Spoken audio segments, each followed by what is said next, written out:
Back to my channel. मेरा नाम है रोहित उपाध्याय। आज हम बात करने वाले हैं भारत में कितनी तरह की मिट्टियाँ होती हैं और उन मिट्टियों में महत्वपूर्ण फसलें कौन सी होती हैं।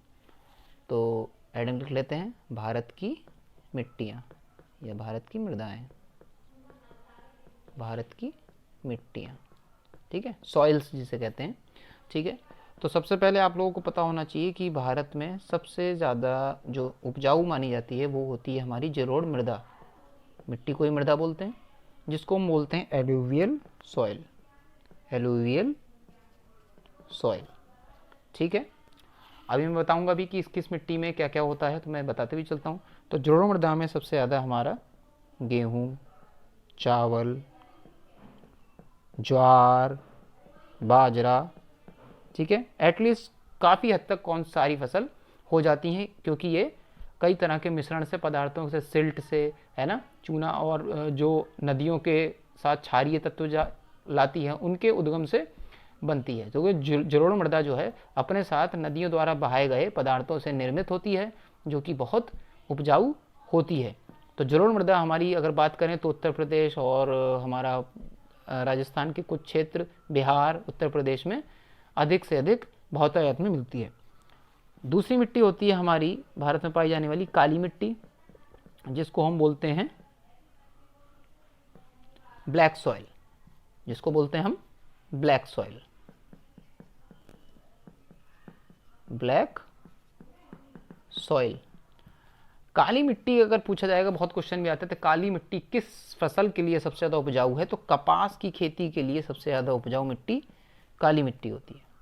हालांकि कपास के अलावा भी इसमें आपका गन्ना, कुछ मात्रा में गेहूं भी होता है, बाजरा भी होता है, लेकिन काली मिट्टी जो मुख्यतः रूप से है वो कपास की खेती के लिए जानी जाती है, ठीक है। तो इसलिए काली मिट्टी को कपास की मिट्टी भी कहते हैं।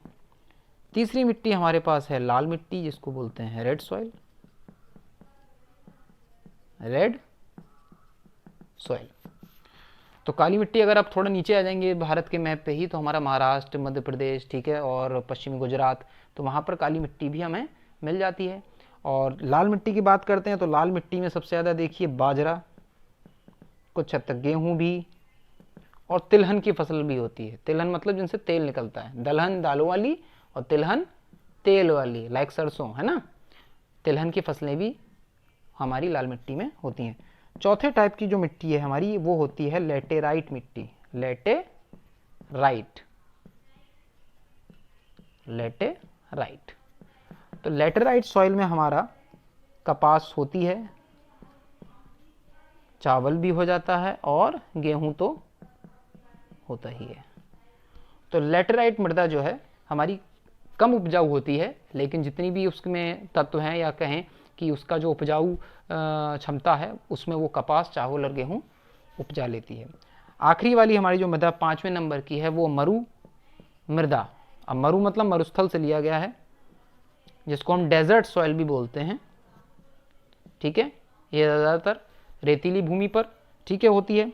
तो ये उपजाऊ तो है नहीं लेटेराइट और मृदा, लेकिन कुछ मात्रा में कपास, ज्वार और बाजरा, मुख्यतः ये फसलें इन सॉइलों में हो जाती हैं। तो अगर भारत की मिट्टी की बात अगर आएगी तो प्रमुख 5 तरह की मिट्टी पाई जाती हैं, जिनमें कॉमन फसल ये होती हैं। होती तो बहुत हैं, लेकिन मैंने आपको मेनली बता दिया है कि किस मिट्टी में कौन सी सबसे ज़्यादा फसल होती है।